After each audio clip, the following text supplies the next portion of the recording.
Hang on, almost there.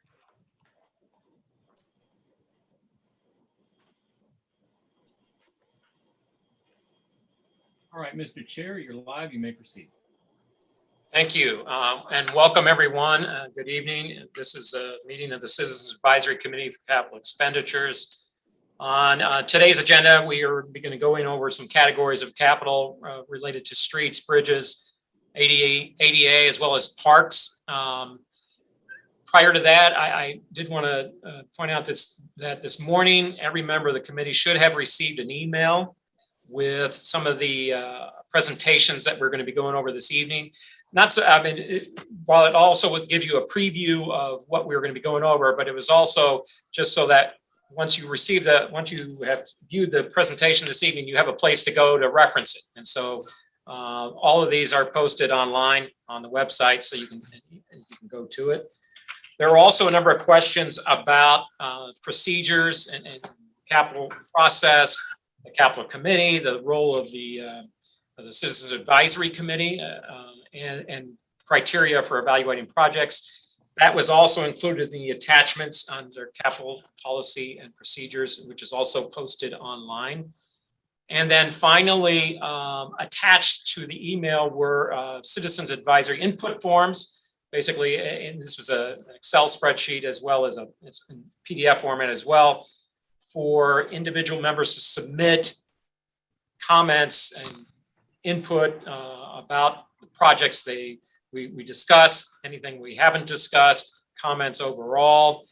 What I would envision is that as we go through these categories of projects, you will be, there's an awful lot of information to absorb. You're taking notes along the way over the next few weeks, and that at the conclusion of that process, we will be asking all members to submit their feedback. And this is a rather large group.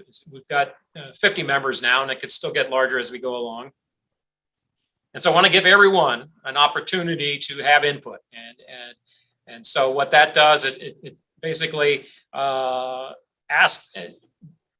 covers each category that we're going to be going on over these next few weeks, and it provides some opportunity to have input. And it could be everything from, hey, we don't think this project is important, we think this project is more important, to have you considered this project, or we don't want to fund this project, or any, and then in general about the process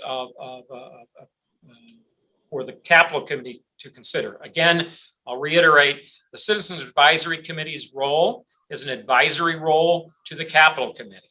And then obviously the capital committee reviews what's before it, and it makes recommendations for appropriation to the elected officials. And it's up to the elected officials who have the ultimate decision about appropriations.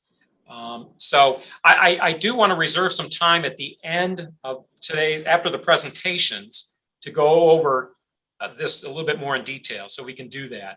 But I do want to get through the presentations first. And just as a matter of process, what I'd like to do is we're going to hear from streets and BPS on some of those streets and bridge projects, so that everyone can have questions. If you have questions as the material is being presented, type that into the chat, and then once the presentation is over, we'll go to the chat and have those questions addressed. We'll do streets and bridges, and then we'll pause. We'll go to the chats, and then we'll bring in parks to go over some of their projects, and then we'll again go to the chats, and then we'll have hopefully we'll go over some of the procedures and some of those other questions we have about overall process once we're done with the presentations. Okay. And by the way, if anyone has not received that email from earlier this morning, please let us know, and we'll make sure that you get another copy, or something's wrong with your email, just let us know. Okay, with that, I'm going to give the floor to Rich Bradley, the president of BPS, and he is going to introduce some folks in his shop who will discuss some presentations on some of that material that was distributed this morning. And you'll find this very informative in terms of the conditions of some of our streets and bridges. And I think you'll have some questions after. So Rich, I'll give this to you. Thank you, Paul. Good evening, everyone. So what I'd like to do now is we'll start with the street presentation. As we talked about last week, we are going to highlight the projects that we have in the critical category so that you can get a thorough understanding of what they are and why we believe they are critical projects. Our first presenter tonight will be John Kohler. John is our planning manager. He's a professional engineer and he works at the Board of Public Service. When John completes his presentation, we will go to Jamie Wilson, who is the street director, and he will present on the street paving, LED lights, and an additional project he has. And then I will turn it over to Yark Chernikevich, who's my chief design engineer in BPS, and he will go over the ADA transition plan and bridges. So John, will you please make the first presentation? Sure. Thank you, Rich, and good evening, everybody. I've got 5 critical needs projects to present this evening. Let me pull up my screen.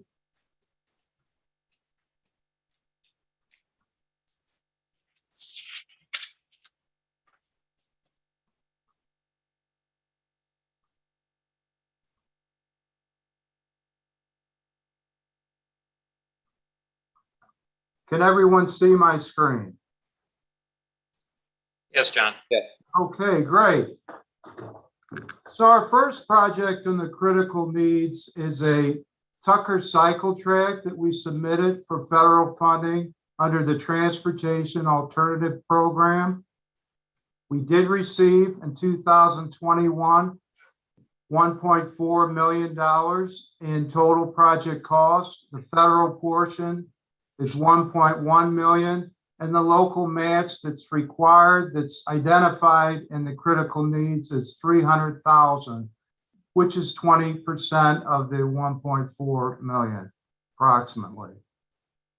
This project should start design in the end of this year and into next year, and it's slated for construction in 2023. It provides a 2-way separated cycle track along Tucker, starting at Shoto on the south, up to Washington Avenue on the north. And it involves physically protected through a barrier where we will be constructing a feature, a raised median, and delineators in certain areas along the route. But it's also protected by parking on the southbound Tucker. So the cycle track will be located along the City Hall side, the west side of Tucker. And it also involves Metro bus upgrades through the construction of bus stop floating islands that we work closely with Bi-State to incorporate a design that functions with their operations for bus floating. And we also looked at a vehicular lane reduction. Currently, there's 4 lanes of southbound traffic. We are proposing 3 lanes of southbound with the parking and then the protected cycle track.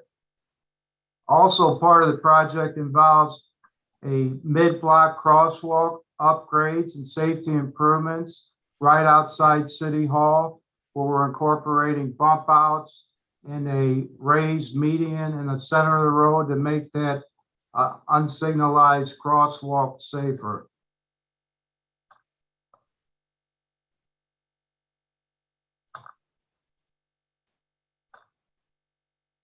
And this has been in the planning stage for several years.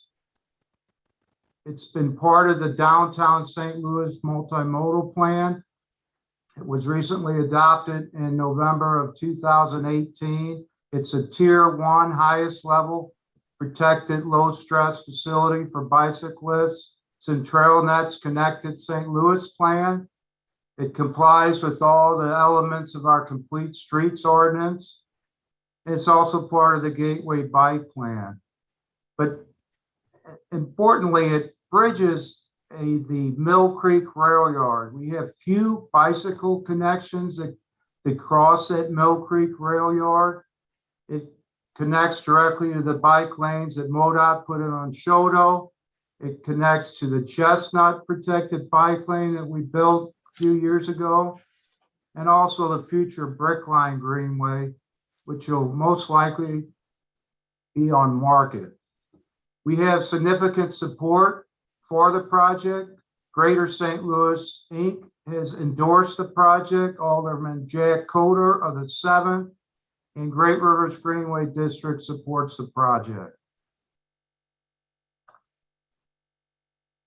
Moving into the next project, this is Cass Avenue. It's broken into 2 parts. This project is important for the city because it's part of the promise that the city made for the relocation of the NGA site to North St. Louis. We've broken it into 2 phases. It's 2 miles long with a total cost of about $31 million. It connects NGA to downtown through multiple neighborhoods along the corridor, all the way from I-70 on the east to Grand on the west. Improves safety and provides multimodal facilities along the corridor. We've got new lighting, streetscape amenities, and 5G small cell deployment along the route. The first phase, this is on the east, Tucker to Elliott, which is just west of Jefferson. It's 1.25 miles. That's the biggest phase, 19 million. What you see in the critical needs table is the request for local match, which is 20% of the 19 million, or $3.8 million. So this improvement would benefit several neighborhoods, including Columbus Square, Carr Square, St. Louis Place. It services residential multifamily neighborhoods and also provides a lot of opportunities for commercial and office development. One of the features that I want to point out in this first stretch is the median that you see on the graphic. It's a 25-foot space reserved for future transit, either light rail or bus rapid transit.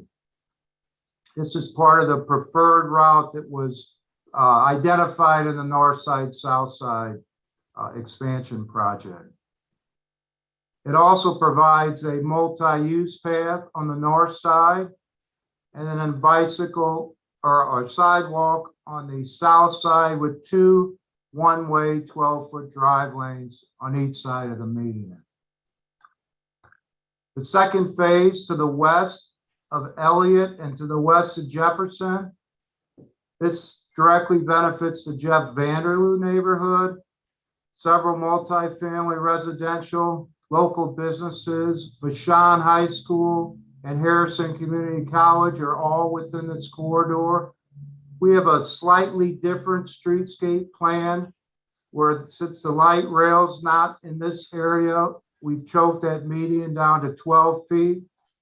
We're proposing 2 drive lanes, 1 in each direction, but with parking on each side. We also have this 12-foot multi-use trail that will connect to the planned Brickline Greenway on Grand and that north side Brickline routing. There's a lot of vacant land available for future geospatial industries in this area and other neighborhood type development. My next project involves Hall Street drainage and roadway improvements. This is a MoDOT Route H. It's on the north side of the city, begins at Adelaide and runs about 4.1 miles up to Riverview. The city, in partnership with MoDOT, MSD, SLDC, and other city departments, have been working on this for 3+ years. And as the design has developed, we determined that the project will cost more than what was originally anticipated for MSD and MoDOT. MSD is promised to commit 8.8 million. MoDOT has 5 million for the roadway element, and the shortfall is about 6.5 million, which is a priority for the city for several reasons. One is, if you've ever driven this corridor during any type of rainfall, there's significant flooding and significant ponding that creates a hazard for anyone using the roadway. We've got a problem with high speeds and crash history on this segment. This is a significant freight corridor, an industrial area that's part of the North Riverfront Commerce Plan. And for these reasons, we like to pursue the local match portion of the 6.5 million shortfall, and that's 1.3 million. And then finally, we have a congestion mitigation air quality project that working closely with streets to identify the highest priority corridor that doesn't yet have signal interconnection. We like to submit a project from DeBolivar along Delmar, from DeBolivar on the west to Vandeventer on the east. There's 8 signals between those 2 endpoints, and all of those signals would be reconstructed with new controllers, new detection, and fiber optic to connect them. And the whole idea of this project is to improve air quality, reduce emissions by providing a corridor that is retimed so that you don't have so many frequent stops and pollutants from vehicles waiting at signals that aren't interconnected or detected when a vehicle approaches.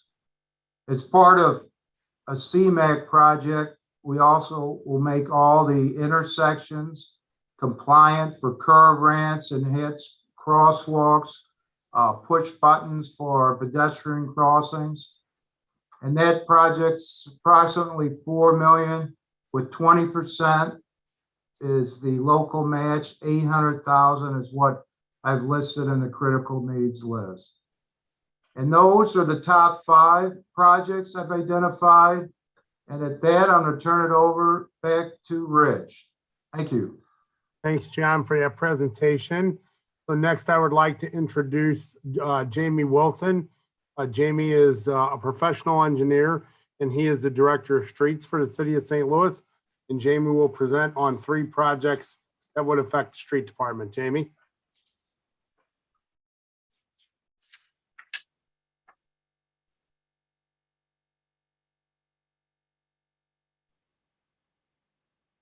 Jamie, are you muted?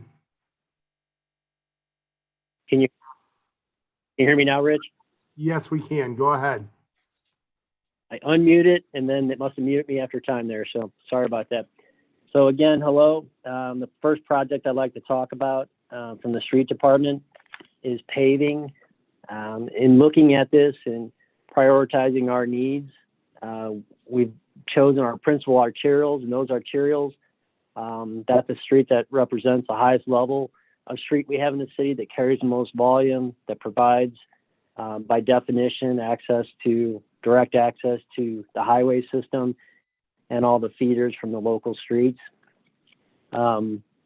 North-south is primarily where we look, as a lot of our east-west arterials, as many may not know, are maintained by MoDOT, and those include Natural Bridge, Manchester/Shoto, Page, Gravois, Chippewa, just for example. So they've covered the surface on those east-west principal arterials as such. So we looked at the north-south.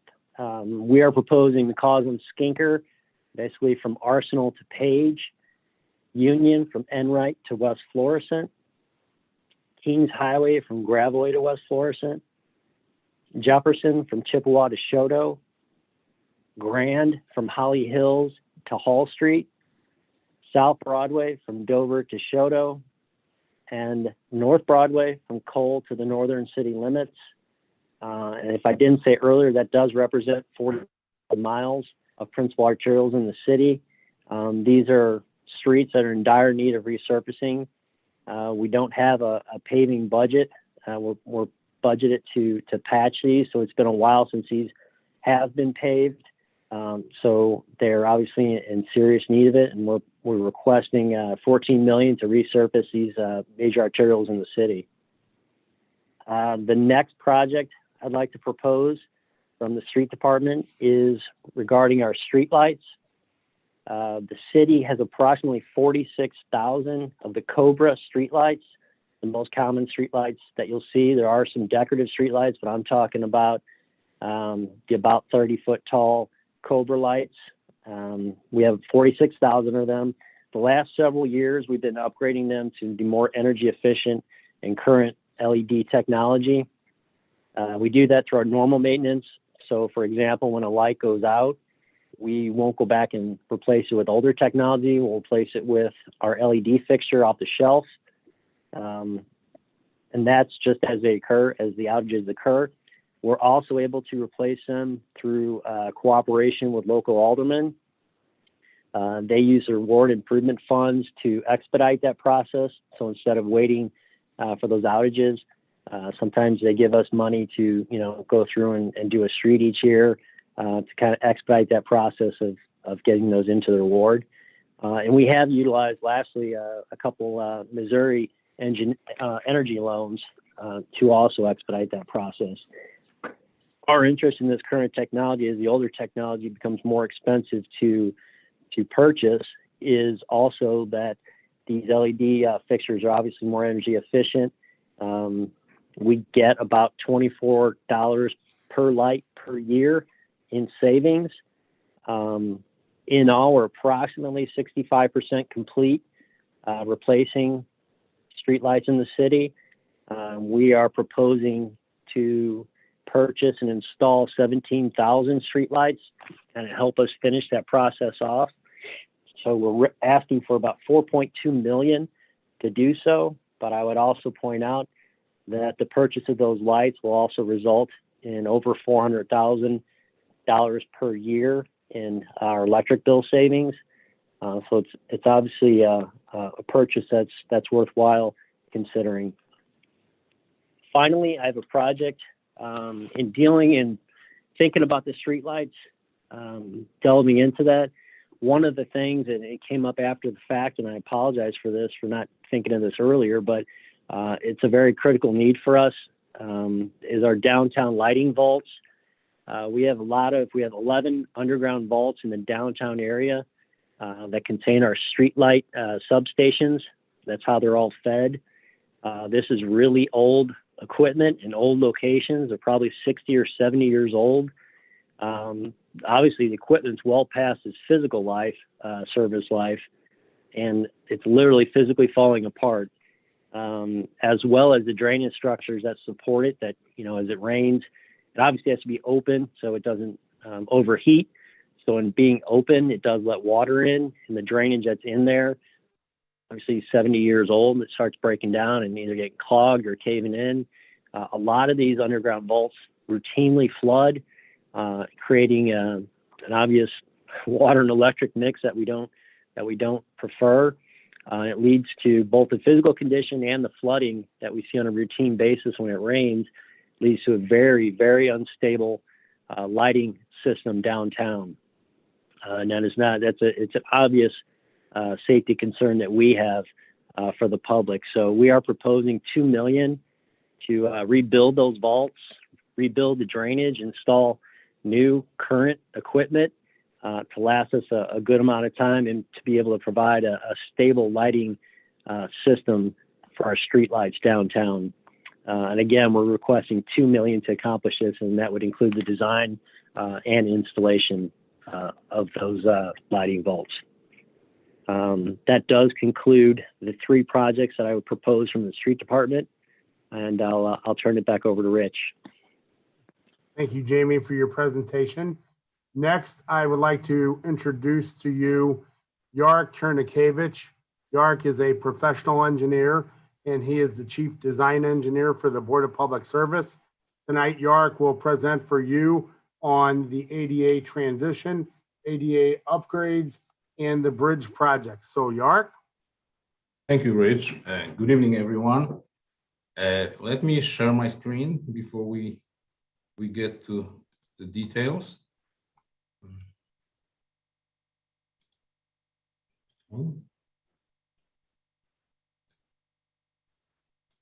Can everyone see my screen here? Not yet. What about now? Yes. Okay, thank you.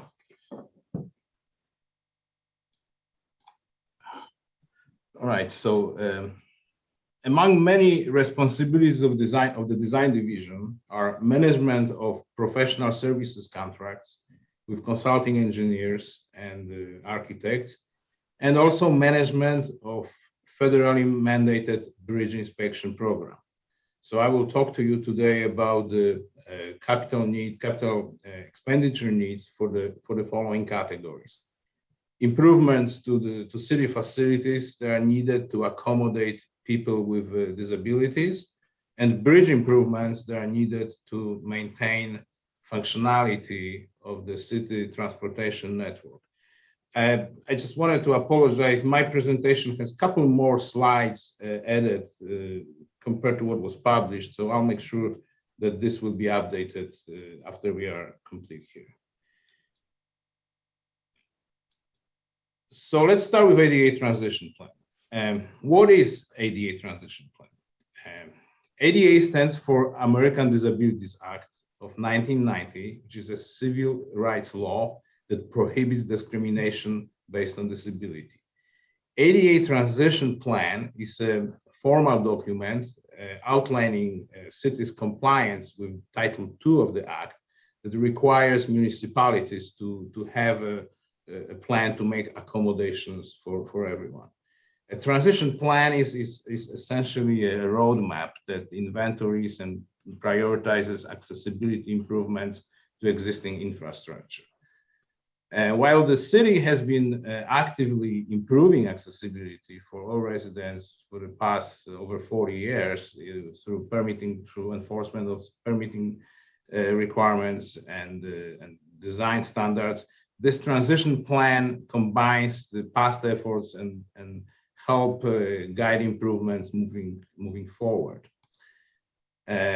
So the benefits are, you will see complete view of the city facilities, describes conditions of city assets, and identifies barriers and recommends solutions for their elimination. Complying with the requirements of transition plan can be very challenging for city leaders, for community leaders, but the prospect of losing out on federal funding for other projects is a good motivator for officials to complete these plans. That is why in 2018, as part of general obligation bond, for capital improvements, the $1.5 million was allocated for the phase one of the ADA self-evaluation and transition plan. Completion of the phase one is scheduled for fall of this year. The accomplishments of the phase one will include partial self-evaluation of cities' programs, activities, and services. Also partial review of city facilities for accessibility, including sidewalks, curb ramps, pedestrian signals, city buildings, some other properties and parks. And also the phase one will develop conceptual costs to improve for improvements of pedestrian network. Continuation of this project into subsequent phases depends on funding availability. Some of the examples of phase two include further continuation of the ADA compliance surveys, improvements that are needed to provide accessible parking and pathways to City Hall, pathways to elementary schools, senior centers, polling places, and other public service locations, and removing barriers to access in city parks, such as Fairgrounds Park, France Park, Marquette Park, That would include pathways, restrooms, and other facilities. And also eliminating barriers in commercial corridors that will include interacting with bi-state to make the city's routes to their services accessible. So why is this project important? Well, it is an essential part of city's integrated approach to removing barriers. Approximately 50,000 people living in the city of St. Louis have disabilities, such as difficulty seeing, hearing, walking, learning, managing emotions, and other human conditions. It is also a right thing to do. And also Title II of Title II of the Americans with Disabilities Act requires it. And that's why we determined the recommended funding for request for this project continuation is $2 million. That's all I have on ADA transition plan. Let's move on to bridges.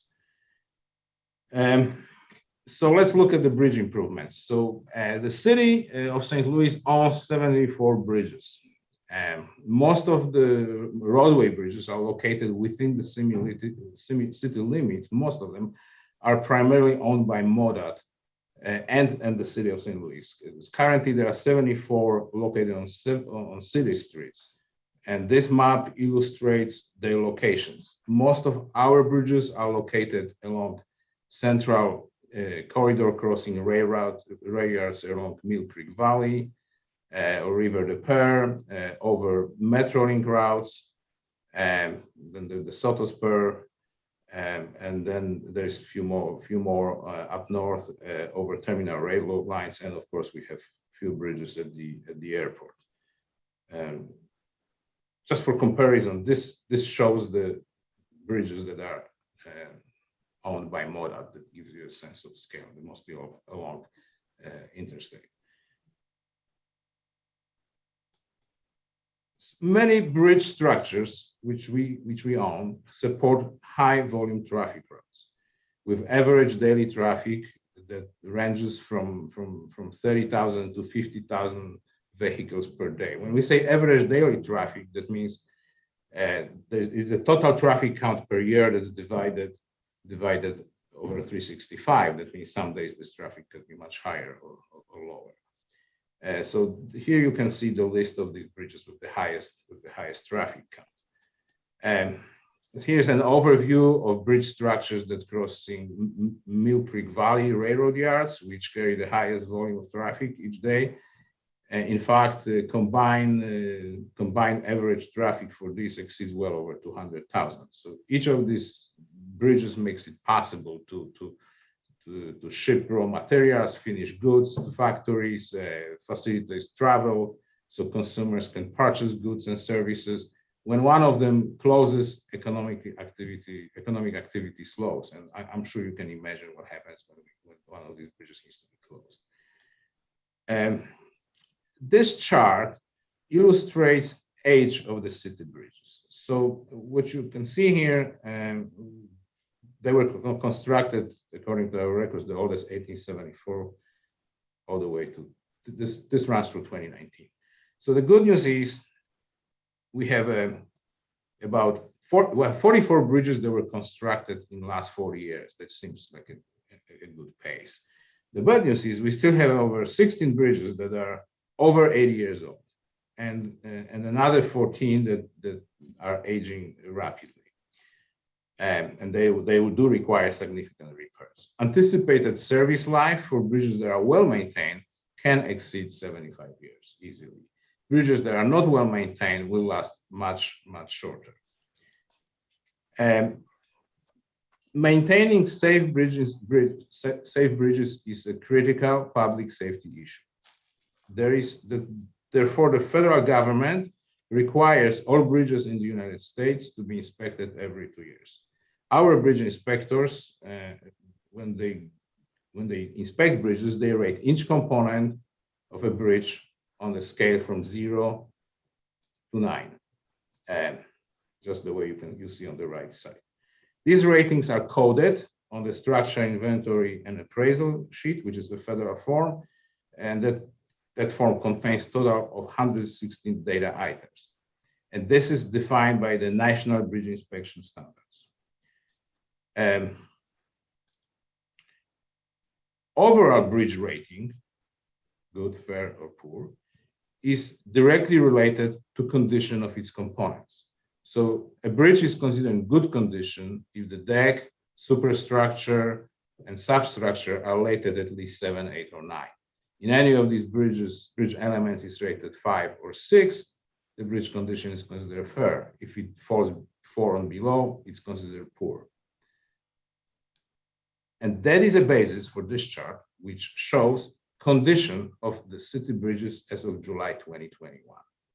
Out of the total of 74, we have 30 bridges in good condition, 28 that are considered fair, and 16 that are poor. For comparison, if you take all bridges located in the city of St. Louis, that includes MoDOT, you can see the numbers below. So 238 are total bridges in the city, 87 are good, 121 are fair, 37 are poor. And so for comparable statistics is for Missouri and US. Why is it important? The next chart will show you. When you look at the aggregate, this chart on the left side shows you, illustrates percentage of bridges in poor condition that are owned by the city. The next group shows the bridges that are in the city of St. Louis, but owned by MoDOT. There's only 9% of them are considered in poor condition. Comparably, all Missouri bridges there's only 8% in poor condition, and across the US also 8%. So you can tell from this chart that the percentage-wise, city-owned bridges, there's twice as many bridges in poor condition comparing to the other entities that are listed here. So this is really a direct of historical underinvestment in the city-owned infrastructure. Unless adequate funding is allocated, this gap, which you can see here, will continue to grow, making our infrastructure less safe and more vulnerable. So let's move on to more specific examples. These are the 3 bridge replacements we are requesting to be included in the capital expenditures. These 3 bridges, the total amount of local funding that is needed is $7,600,000. The next few slides will show you examples of conditions of bridges that are recommended for replacement. Let's start with Compton Avenue over Mill Creek. This is the total replacement cost for this bridge is $20 million, with the local funding, as mentioned earlier, $4 million. This is the condition of the bridge. You can tell the superstructure is badly corroded. Those are representative conditions which our inspector identified during the bridge inspections. Another picture from the same bridge, condition of bearings that carry main girders, really poor conditions, also joints. Here's another photo, and it shows corroded girder ends and cracked abutments. Next example are 2 bridges on Linder Boulevard. Not many know that those are actually 2 bridges. One is over Metrolink, one over Forest Park Parkway. They were constructed at different times. These bridges are also in very poor condition. This is Linder over Forest Park Parkway, the example of railing in the bad conditions, and of course, very extensive corrosion that is present overall. That's another example. That's Linder Boulevard over Metrolink. Each of these replacement costs for each of these bridges is $9 million, and that's why we're asking for $1.8 million in local funding. Next, I want to show you a list of critical repairs, not replacement. Those are repairs for various bridges. This is a whole list here. It totals to nearly $2.8 million. And it basically, this is a list of critical repairs that are needed in addition to the replacements I mentioned. So let's take a look at the couple examples. So this is Kings Highway over Mill Creek. That's the damage we have to address. The cost of these repairs is $1,150,000. There's another example. Those are joints. They are really bad. They're really dangerous for drivers. Again, that's part of the overall budget that was allocated. Overall estimate that was $1,150,000. Hampton Avenue over Mill Creek, another bridge that needs repairs. So cracked columns and the deck also not in good condition. And here's another example of a joint on Hampton Avenue. So in addition to critical funding needs that were identified here, and there are also other repair and replacement needs, which are listed on the next slide.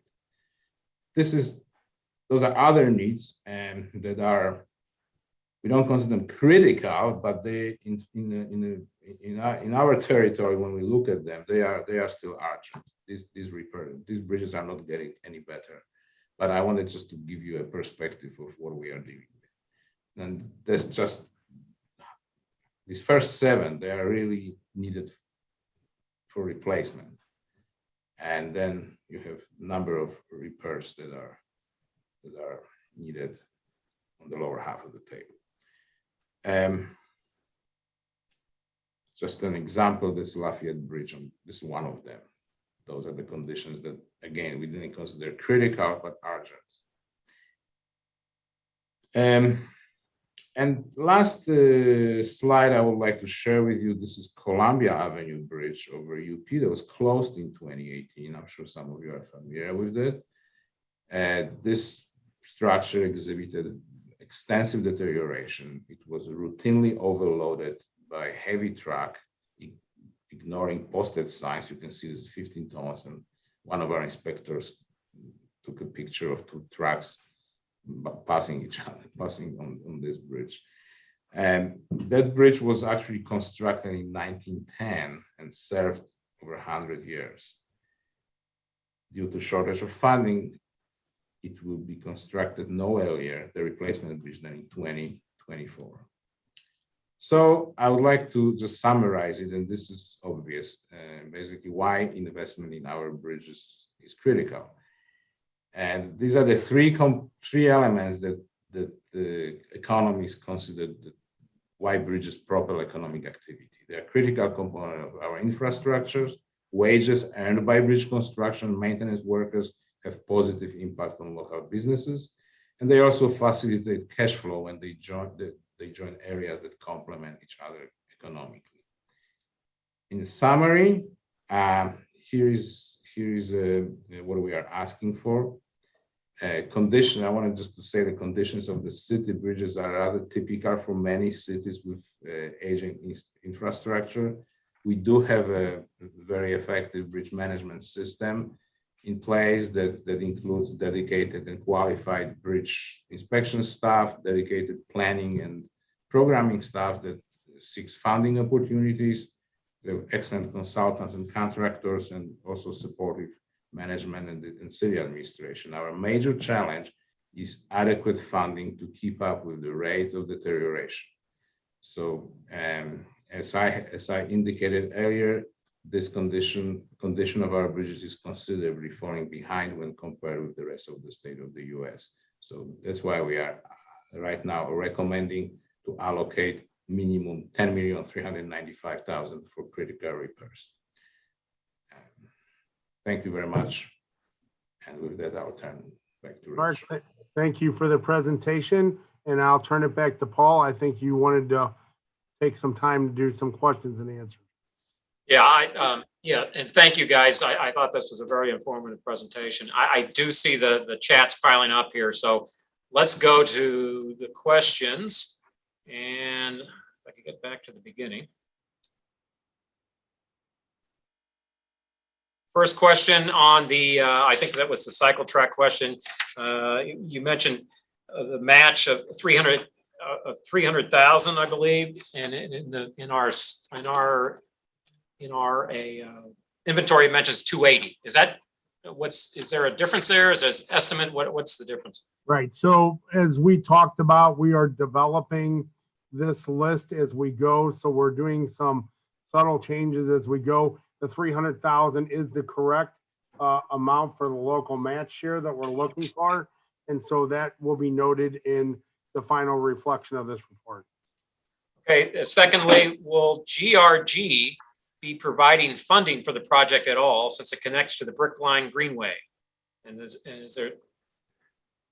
And so I'm assuming that that question is on the Cass Avenue project. I believe I saw that pop up. John, would you like to comment on that? Was that in reference to Tucker or Cass? I believe it's Cass. Go ahead and comment on both, John. Okay, on Tucker, we did request GRG to participate in the funding. And at the time of the request, they provided support through letters in the application for federal funding, but they did not contribute financially to that project. On Cass, we have not yet approached GRG for any funding support at this time. Hey, John, just so I'm clear, and we discussed this yesterday, but on the cycle track, that federal fund has already been awarded. That's why it's on the critical list? Is that? That's correct. We have a shortfall of the local match that's required to support the federal portion. Okay. All right. Under Hall Street, has the project design been reviewed for possible climate change impacts? So one of these projects, do we do things that which make traffic more efficient and that improve its function in terms of climate? Rich, you want me to address this one? Yes. So this particular project has several flooding and drainage improvements. It will provide a new storm sewer system and drainage system to handle up to 20-year rainfall events, where currently very little rainfall will cause problems with operation of the roadway. And I saw another question in the chat about lane configurations. We are working with MoDOT to reduce the number of lanes. We've done some traffic studies already to see where we could do a lane reduction from 4 lanes to possibly 1 in each direction with the center turn lane. But the project would be designed to handle the appropriate stormwater event as determined by Metropolitan St. Louis Sewer District. Yeah, this next question is somewhat related. It says, is it wise to invest that much money in a flood-prone area? It sounds like what you're trying to do is address the flood-prone condition. Yeah, the flooding is a significant component of the priority because it's nearly impassable during small rain events. It makes the road dysfunctional for users, and in MSD's criteria, and even MoDOT's in the cities, we recognize this as a significant freight corridor that we want to keep functional and design it in a way that serves the industries that exist and potential industries that will come into that corridor in the North Riverfront. Okay, this question is, how does the nonprofit alderperson endorsement impact their selection at critical? I think this is related to the bike track on Tucker. And the reason why that's critical, again, is because we've already been awarded the funds. Is that, again, correct? Correct. Right now, we are searching for local matches to support that federal amount that's already been awarded to us. Okay. And would it be possible to work with Bi-State to mass upgrade bus stops across the city? That's, if you want to handle that, or yeah, that is a worthy project. We have an estimate from Bi-State to accomplish that, and that's something for consideration. Is it critical? That would be up for debate. Is it needed? Yes. So that is a project that's a strong potential. Okay. I think you may have addressed this. If I didn't, if I missed it, it's talking about a road diet to address safety concerns on Hall Street. This is the traffic. Yes. Yeah, okay. Traffic management. Okay, curious as to why the Delmar Boulevard project in particular is considered critical. That is a great question. I'm glad that was raised. So every year, the city has opportunities to submit projects that are related to air quality improvement. Because we are a region with poor air quality, the federal government gives the city of St. Louis region funding to support these congestion mitigation, air quality, or CMAQ projects. So because we are strapped oftentimes with local match, we are looking for projects to submit under this limited funding category. And historically, we pursue signal interconnection. Now, fortunately, most of the city is already interconnected and tied back into our traffic management center, but there are segments along collectors and arterials that have not yet been interconnected. This is a priority corridor that has not been touched for CMAQ.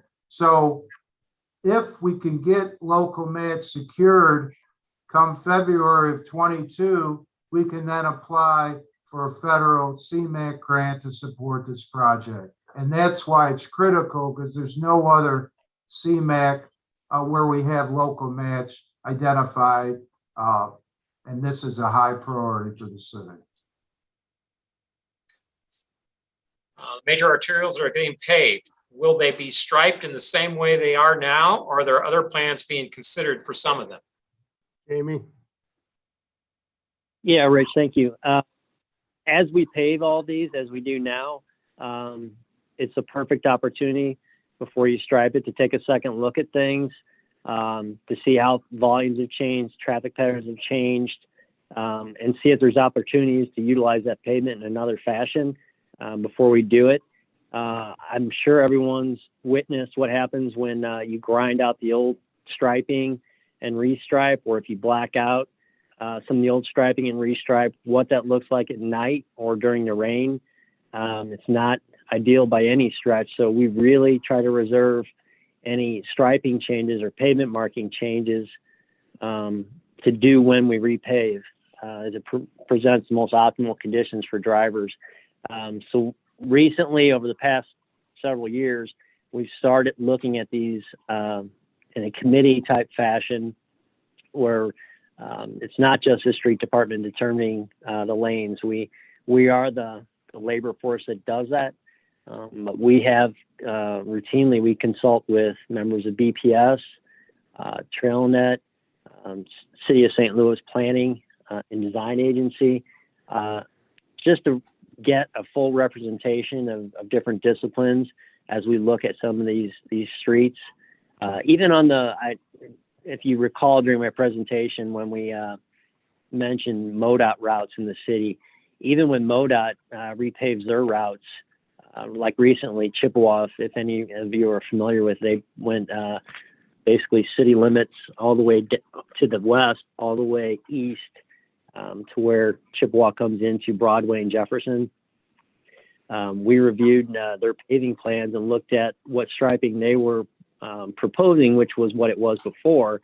But we went through and looked at it with a different lens as far as considering with lower traffic volumes, do we have opportunities for bike lanes? Can we improve parking in some areas and things of that nature? So it is ingrained in our process now, and it will stay ingrained in our process as we look at these arterials. These are long stretches of arterials. So there can be, as the definition of them is, that they pick up volumes as they get towards the interstates. So it's not likely, for example, road diet would occur as you come in to connect with I-64 or I-44. But as you reach the northern and southern limits of each of those respective north-south arterials, there are legitimate opportunities to take a second look at utilizing that pavement width, which is very, very wide in some of these cases for alternative uses. And that is what will be done if we are given this $14 million to resurface these arterials as presented. So it's absolutely on the and absolutely something we'll look at. Okay, there's a subsequent question on the Kings Highway project. There's portions of Kings Highway currently undergoing potential traffic calming. So would the repaving decision be delayed until the current study and planning is complete? We would coordinate that with both. There's one, I believe, Ward 28 study occurring towards the Forest Park area, just north of Lindell. Then there's also South Kings Highway 1 in the Gravois to Chippewa area. We will coordinate that with this effort, so we don't go in and grind out new striping and put in new stuff. So we will make sure that's all coordinated for sure. Okay, and I think this question may have come up last week about the Hampton improvements that have already begun. Will it include the intersection improvements at Jameson? So, Jamie, we talked about this past week, and the conversation was that the arterial paving projects that are listed in here, the Hampton project actually that's listed in here is a federal grant project, which would replace handicap ramps, signals, and do total upgrades, could be possible traffic calming, lane diets. The paving project that's going on there right now is simply a maintenance project, a mill and pave, correct? It was funded by two aldermen from Chippewa to Gravois. They did fund a traffic study several years ago to take a second look at what we could do to improve traffic safety on that stretch. The result of that study and through the public engagement resulted in the recommendation for a lane reduction or lane diet there to go to a 3-lane cross section, basically south of Lansdowne on Hampton, not to get too specific in this, but if any of you are familiar with the Hampton Village area, the lanes will stay the same in that area because that's obviously a very busy area as it intersects with Chippewa. To the south of there, they will drop a lane. It will become a 3-lane cross section, 1 lane each direction and a center left turn lane down to just north of Gravois, where as you approach the Gravois intersection, it will return to the normal lanes that support that traffic signal there. So that would constitute a road diet, and that was recommended in terms of improving traffic safety in that area. All right. Lighting vaults. The project's not the budget draft. Yeah, that was something that you had added after that draft was submitted. So that's why they're not in there. And as we go along and we hear from departments, we're getting certain either revisions or additions, and we'll keep up that updated. And we need to do that for that particular, that just came up yesterday, that particular project. I saw some comments last week about the street lights and why it was important. If you think big picture, it's a safety improvement. Some of that electricity comes from the Labadee plant, which is one of the highest polluting coal-fired plants in the country. Reducing electricity can use potentially lower emissions. So that's a plus for our LED conversion. What about pathways to high schools? This is an ADA question, I believe. So the answer to that would be is obviously everything within the city right away, our city buildings, our city facilities are included in our transition plan. We would certainly work with our partners with city school district or private for that matter to make those improvements. All right. Are the railroads being encouraged to upgrade their bridges over St. Louis Street? So the answer to that is we work with the railroads continuously. As everyone on here is aware, they cross city streets at grade crossings in numerous places in the city. There are quite a few trestles that cross over city right of way. We are constantly working with the railroad to perform maintenance and keep those things safe. They also are required by Federal Railroad Administration to inspect all their bridges on a regular cycle, just like ours. The reason their bridges last a lot longer than ours do, one of the reasons is because they don't use the de-icing agents like we do on the roadway, which eats up the structures relatively quickly. So we are constantly working with them. To my knowledge, there are no plans at this time to replace any railroad bridges, but we continually encourage them to keep them painted, keep them up, keep them maintained. Okay, thanks, Rich. Hey, looking at the time, what I was going to do is I'm thinking that there's a lot of questions here I'd like to get through, but we had Parks here as well. So what I'm thinking is that maybe we should reschedule Parks for next week and just try to get through these questions so that we've got this material covered. Because I'd also like to have some time at the end to go over process questions as well. So if that's okay, what I think I will do is just continue to go on with these questions, and we'll schedule Parks for next week. Okay, so let's keep going. Do all the road and bridges proposals increase access for pedestrians and safety? So I will start that and then I can turn it over to Yarick. So all the bridges that we are replacing were built in previous day standards at a previous time. All the requirements today for bridges require upgraded crash barriers. They require widened sidewalks. They also require that we are also required to look at complete streets when we do them. We look at things such as bicycle paths, bus turnouts, anything along those lines on major routes to accommodate our complete streets ordinance. So Yarick, any further comments on that? No, I just wanted to add that all current standards that are required by FHWA, MODAT, PROAC are being incorporated.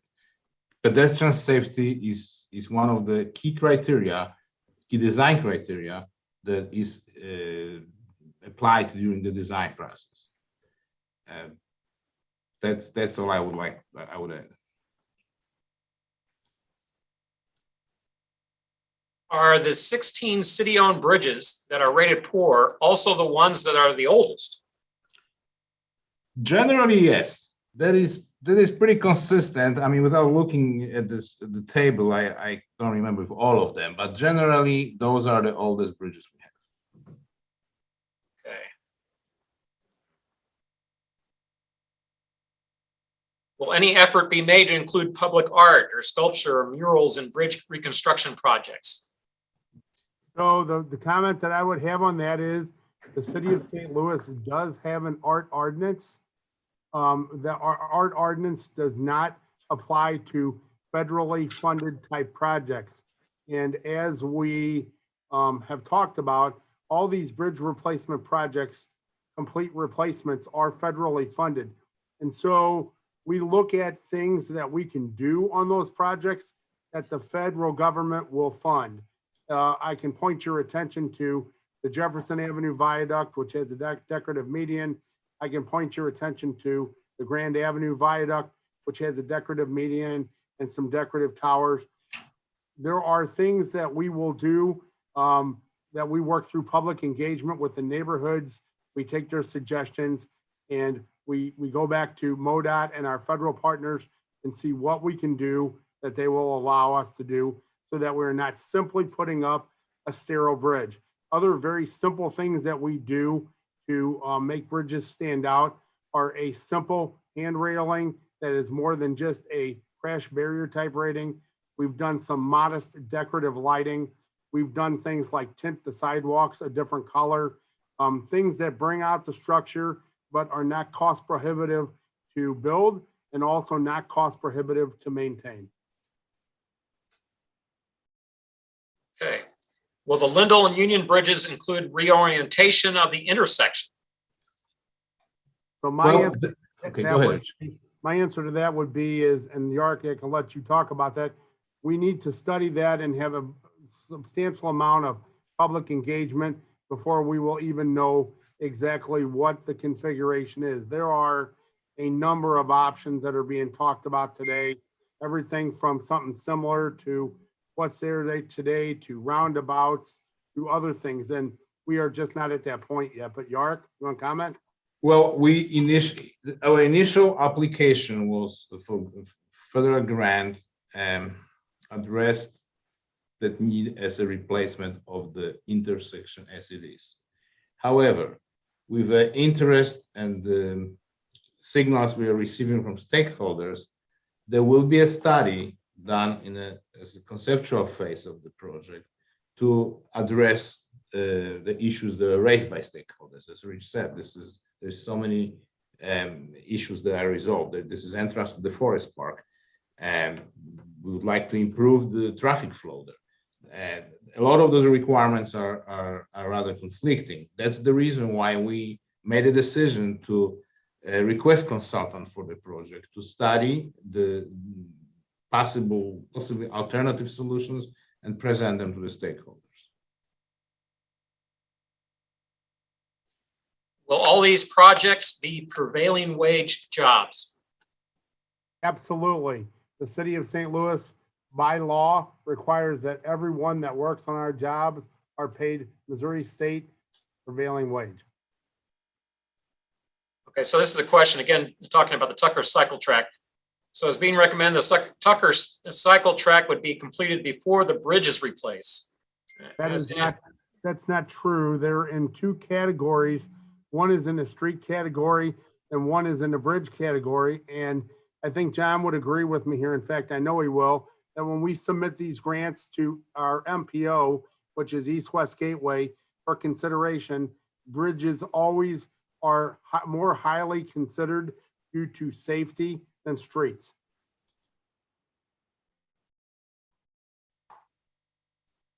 Okay, will equity be factored into the criteria? Taylor, that's a question I think we're going to talk about. That's more general in terms of the process, and we can talk about that once we're done with streets. I challenge the adequate. Okay, this is again about criteria, adequate, and the challenge of criteria there are adequate. Hope we address that issue. Okay, in reference to Tucker, some bridges needing critical repairs are relatively new and damaged, shown as expansion joints. Both repairs and bridge and repairs and the bridge replaces.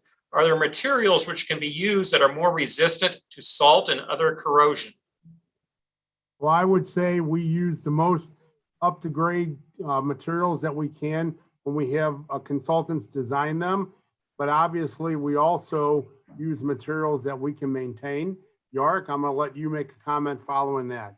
Well, we often need to respond to sales pitches that offer us the latest and greatest products that have not been tested. So I am always reluctant to accept some of these propositions. We generally work with MODAT specifications, which are well tested, approved, and verified in many locations.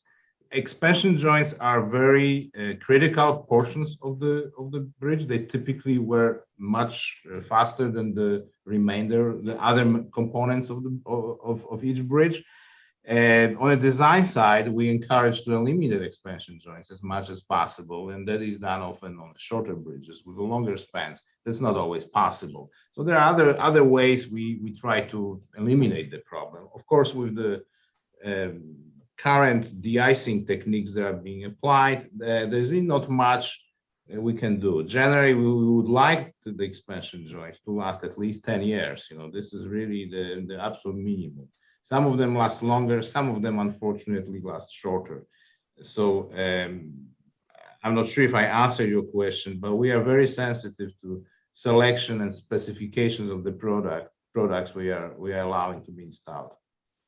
And the other thing I would say on that that's really important to understand is by doing bridge maintenance and keeping up with the problems here, it prolongs the life, extends the life of these bridges.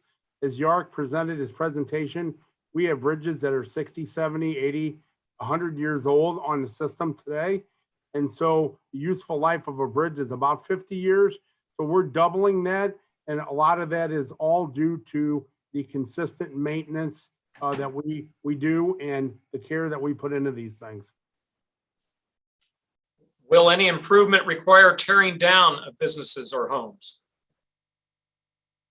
Can you read it one more time, Paul? Yeah, will any of these proposed improvements require tearing down of businesses or homes? Not that I'm aware of. John, York?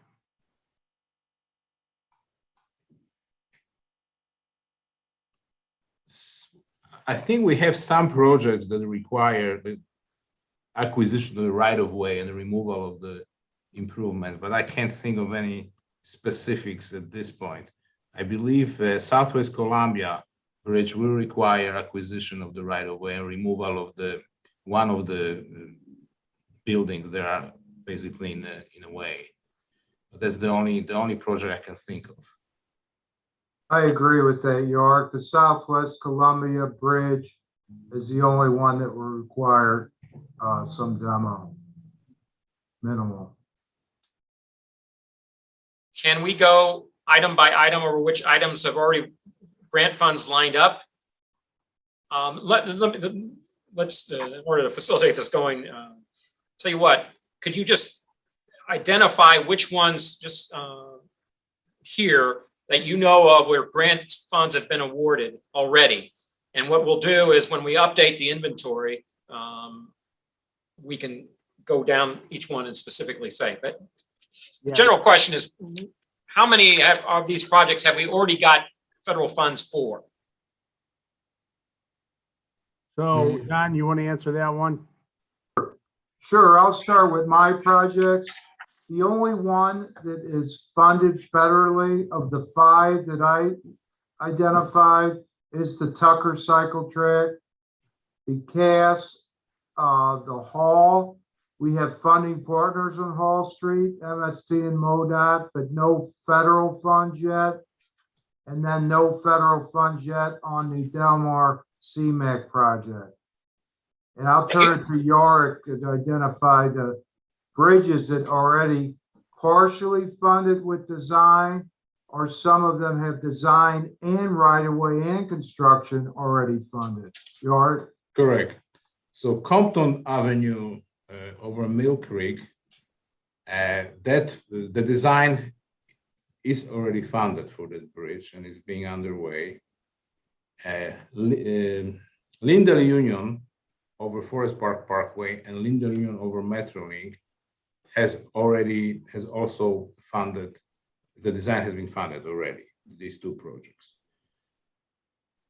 Okay, if you guys, yeah, let's just break in. If you guys could just send us details of each one, which ones have actually been received, what portion, and if it's a pending application, whatever, anything you've got that would just give us a little bit more insight, because I think that's a very good question about where we are with the federal funding on those projects. That would be helpful. Yes, we will.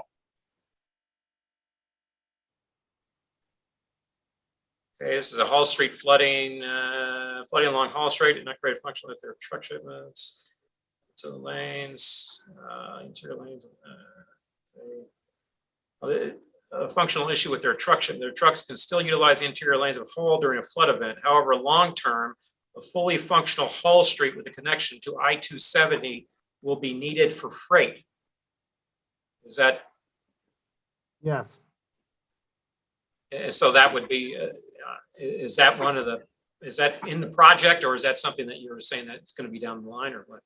So Hall Street is the major transportation route with most of the transportation companies along it in North City. The major connections are at East Grand and Adelaide.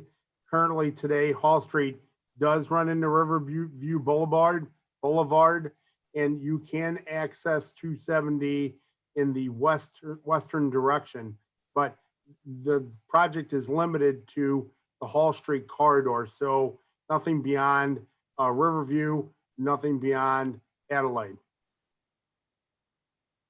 And to add to that, MoDOT has recently rehabbed Riverview from Hall Street to 270, repaved, built some medians, improved the whole movement for any users. Okay, on the Cass Avenue project, what is the status of the North Side Regeneration TIF district authorized by Board of Aldermen in 2009? Are there any funds in the TIF district that would be applied to this work? In 2009, North Side Regeneration promised that its special taxing district would fund similar improvements on Cass and Jefferson. Well, I'm not aware of any TIF funds being utilized for that project. John? I am not aware. At this point, that has not been discussed with BPS. Okay.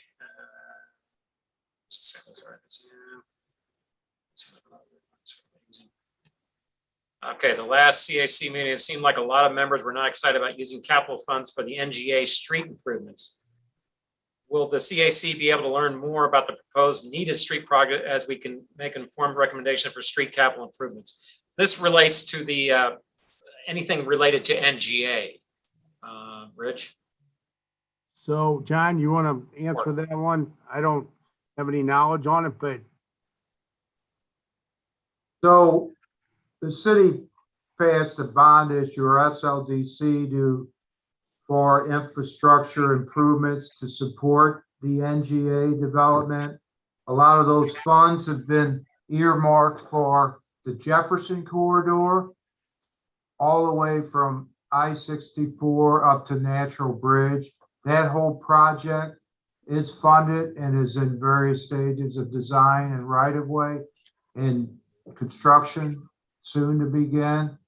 We also, through those bonds, provided match funding for the I-64 at Jefferson City Streets, which is the whole street network around just north of 64 around the new MLS stadium. It was a network designed to accommodate a functioning roadway system with the removal of all those old ramps that exist from the I-64 spaghetti of MoDOT infrastructure.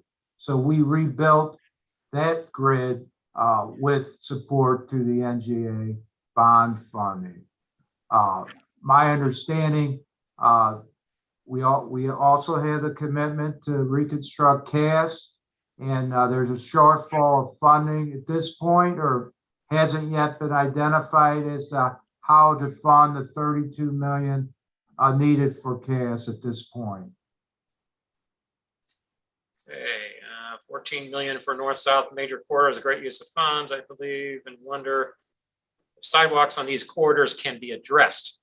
Signage replaced, litter bins, replaced trees, added going beyond just repaving to really improve the look and functionality of our most used roadways, the front doors of our neighborhoods. So basically, it's looking, are we just talking about paving, or can we do making the look of these arterials improved as well? so, Jamie, you want to comment on that? Our assumption for the paving was just the paving itself. I think the ADA was a separate component of that. And by ADA, I mean the sidewalk system as part of our ADA transition. That's how we had prepared this estimate.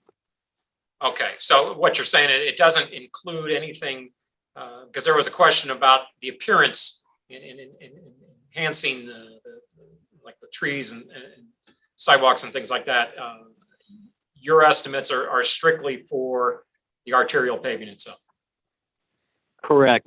Nothing involving the aesthetics of this.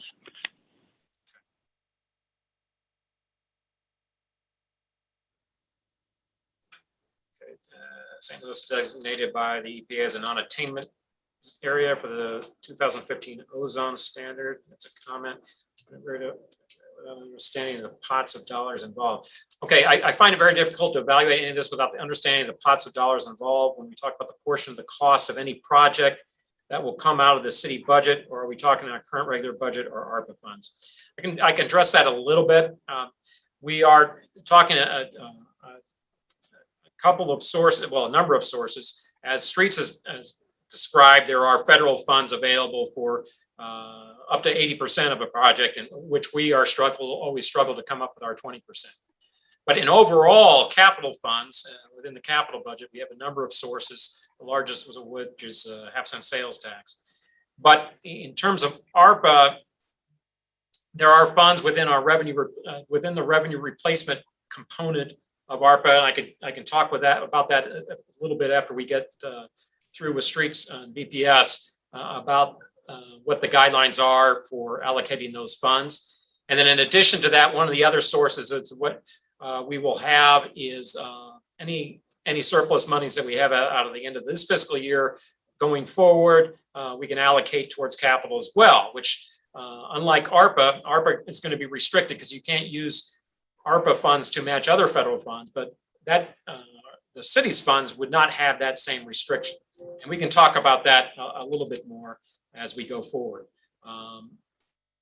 But there are a number of sources we can identify in terms of how we do it. The idea is that you want to leverage what you have so that you can maximize, for instance, federal 4-to-1 matches. That's why that is one of the criteria that's highlighted in the policy and procedures.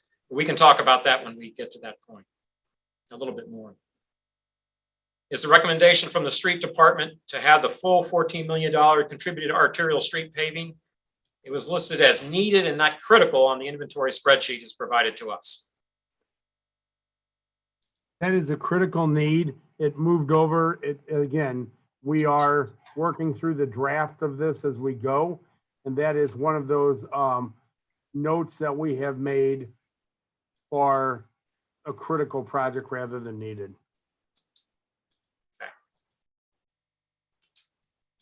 Okay, here's another question. ARPA, if we wanted to use ARPA funds for a big investment in youth space in North St. Louis rec centers, parks, we could talk to parks. That'd be something that would go through this committee. If it was for infrastructure related, it could, and that would be something that you could suggest. And obviously, we can talk about the input forms and recommendations to the capital committee that you'd like to make. Service type stuff that would not come before capital. Again, as long as it's capital related, infrastructure and equipment, that type of thing, that's what we'd be going over. And so that if you would like to make that suggestion, yes, that would be a suggestion you can make. I don't think it is the capital committee's belief or desire of us to concern ourselves with those questions. Okay, well, that's just a comment on the previous question. I do appreciate the expertise on the display here for the folks. Kudos to you guys. I think we should be better served providing them a framework of evaluation. We will be talking about that. Okay, talking about process, streetlights.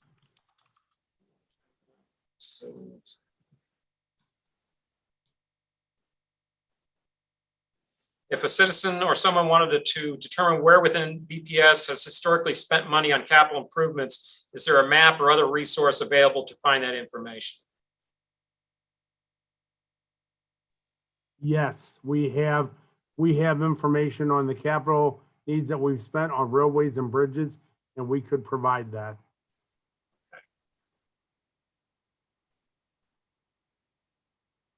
I'm sorry, can I just follow up on that? Because that was a question that was asked last week as well. Where is that information publicly available and how is it presented? So it is presented in a tabular fashion. I don't believe it is on our website, but we can certainly present it to you. That's not a problem. And by tabular, I think you mean an Excel spreadsheet? Yes. We may also have some maps to show that, but I'm definitely sure we have Excel spreadsheets.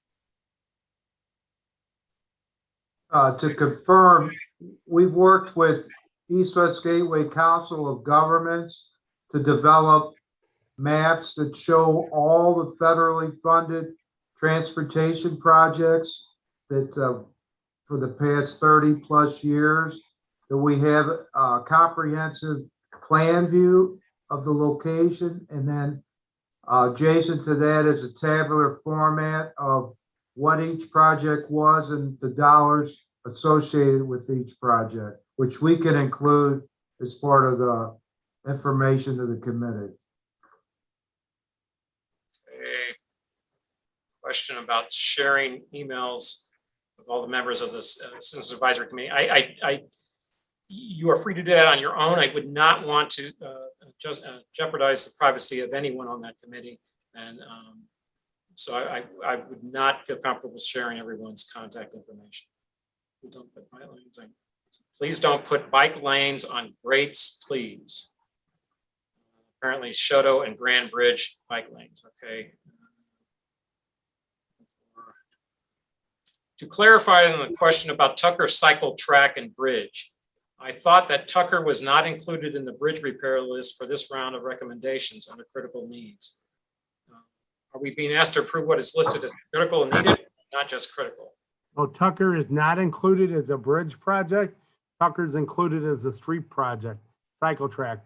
And there is a Tucker project that is needed under bridge projects, but it is not considered critical at this time. And again, we'll update the inventory with as these departments present and all to reflect whatever the latest clarification is. And again, as committee members review that and they have thoughts on what's more critical or what's more needed than something else, that's feel free to comment on that.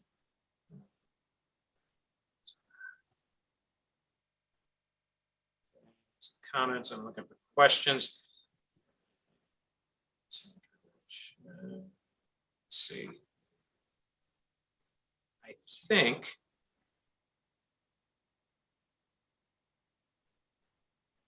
okay, I think that is the end of the chat. So some of them were comments rather than questions.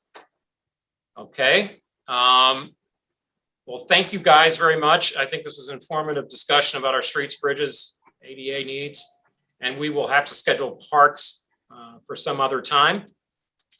But thanks, Rich, to your guys.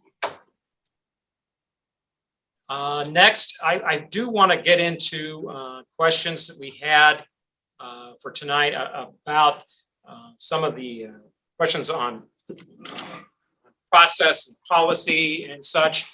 In your email this evening, there was an or this morning, there was the attachment, as I mentioned, on policies and procedures as they currently exist. Let me pull those up.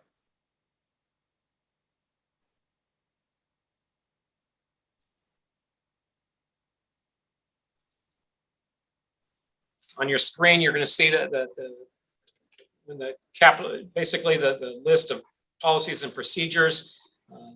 It has the two committees, both the capital committee established by ordinance.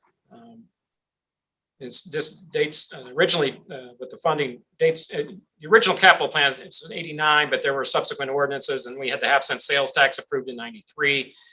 Now, the Citizens Advisory Committee, as established by ordinance, is charged with the responsibility to review and assess capital needs and to advise the capital committee on the development and recommendation of the CIPs and corresponding capital budgets, and to review the city's accomplishments with respect to the capital budgets approved in previous years.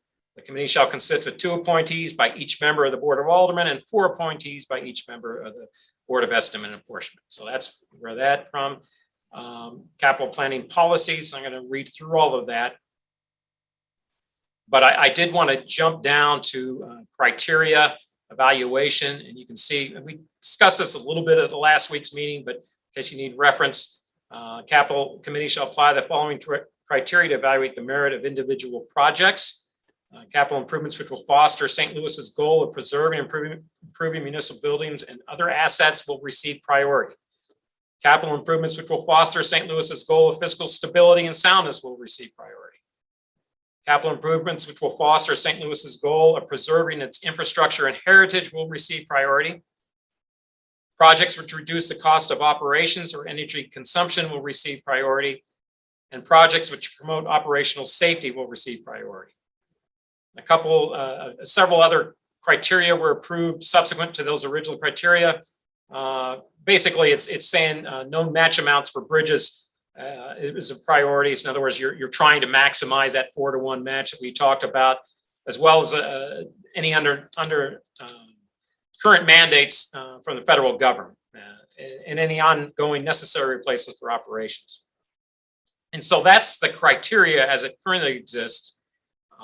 I know some of you have had questions about the equity criteria and how do we incorporate that. I think that's something that we can begin to do as well. I did want to share with you, just for your information, another map,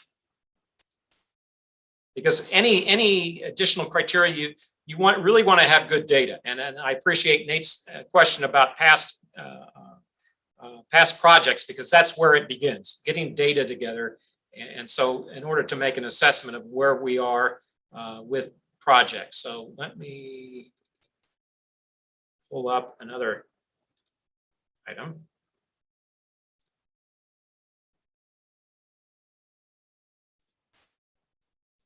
And I'm gonna enlarge this a bit. But what this is doing, this is a draft of a map that's basically putting all the projects as they exist or are estimated or proposed on a map to show where in the city they're located and what the value of them is. Now I see it again. This is a work in progress, and it's going to take a lot of work to do. But I think when we start talking about issues of equity and how funds are distributed throughout the city, I can't be the judge of that. But what I can do is work on getting those the information out there.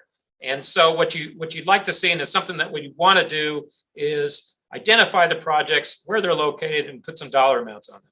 And so that's what this is doing. Now I already see some issues with that, like for instance with the pools and the rec centers. You got pools, $7 million. Well, that's a collective amount for each. That's not each pool. That was collectively. So you're going to have a lot of work that needs to be done to refine that.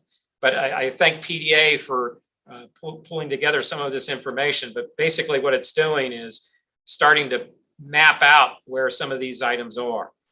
Bridges, critical need and desire, where they are located, critical need and desirable is, and then where the rec centers are. And I think this is the nexus of what I believe some discussions would entail in terms of where we are with evaluating where the city locates its capital improvements and which areas of the city need more, and where the existing facilities are located. So with that, let me go to this chat and just see if you have any questions. Are there any questions about this any further? I'm going to tell you this is going to take a lot of effort, and I think it's something that is a good thing to do when we start evaluating over the longer term. I had some discussions over the weekend with some on the emails, and I did want to point out that I think these are not mutually exclusive efforts.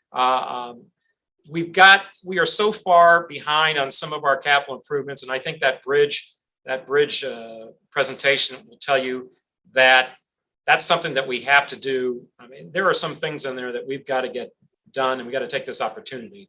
But I think with a second installment of the ARPA funds coming next year, we also have a potential for the federal infrastructure funds coming next year, or maybe later this year. Hopefully we'll get something from that.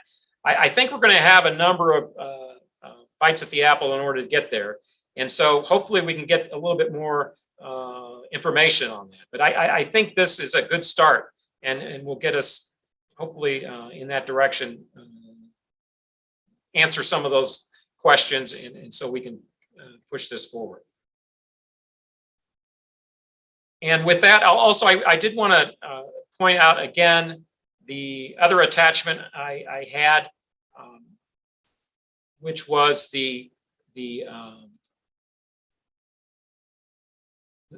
citizen input form, and I'll share that as well.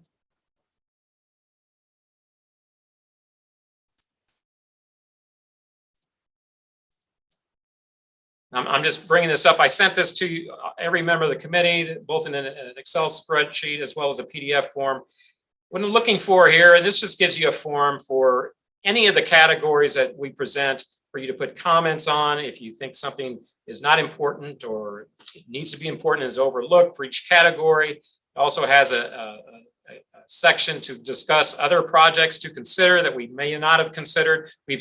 By the way, we've received a couple of those already. I know BPS and Streets, and usually if you send them to me or my office, we'll forward them to BPS or Streets to review, and hopefully we can get some feedback as this effort continues. And then other comments about the process, and so we can do that. What I'd like to be able to do at the end when we're done in the next, after this next 4 or 5 weeks, is that everyone submit one of these forms so we can consolidate all this, or at least organize this so that we've got an idea of what you all are thinking, and so we can present that to the capital committee. And I'd expect to be able to post those results online as well. So we will be keeping all these documents updated on the website. Again, as we get information out, and I really want to get the agendas and detailed information out to you in advance as much as we can. We didn't get the presentations on bridges and streets until last night, so that was a little bit sharp, but I thought it was important to see and to share.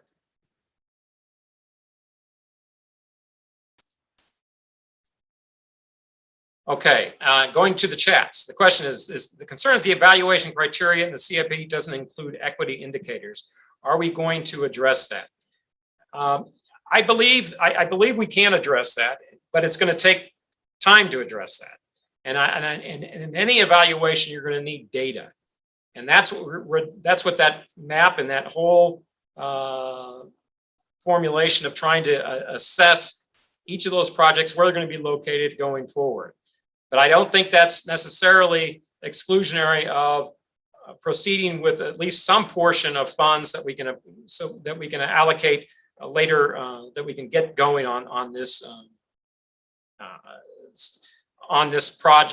process. You think about some of the bridge repair projects and some of the, for instance, the PSAP, which is the 911 center that we're going to be talking about later. I think those are going to be some projects that you probably want to get out the door quickly, but we can address that, and I think we will, and hopefully we can. But again, I guess being a budget guy, I always say it really begins with data, and getting that and mapping it out is important, and I think that will help.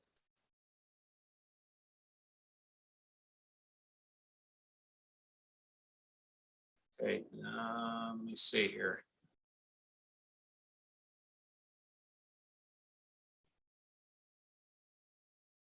Anything else?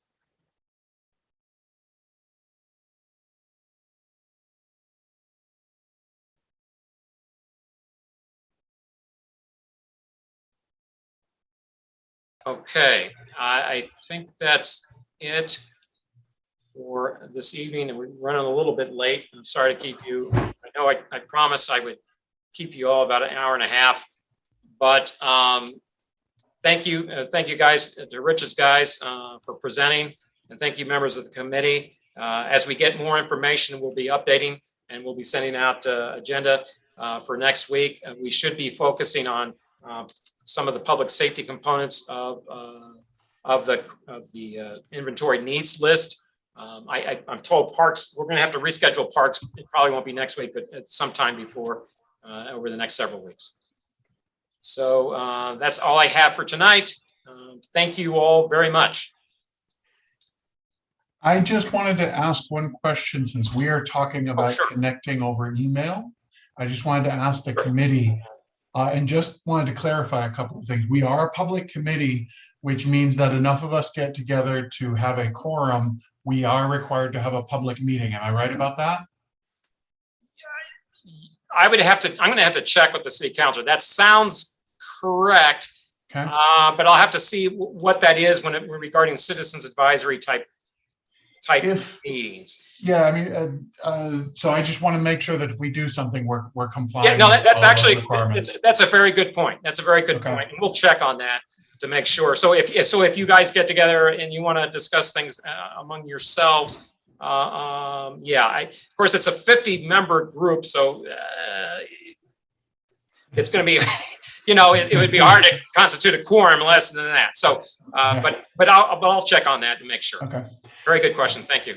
Yeah, and the point is that hopefully we can discuss some things that we don't have to do this while you all are sitting here, and we can bring our questions to you in a more organized fashion. No, I appreciate that. Thank you very much. All right. Thank you all.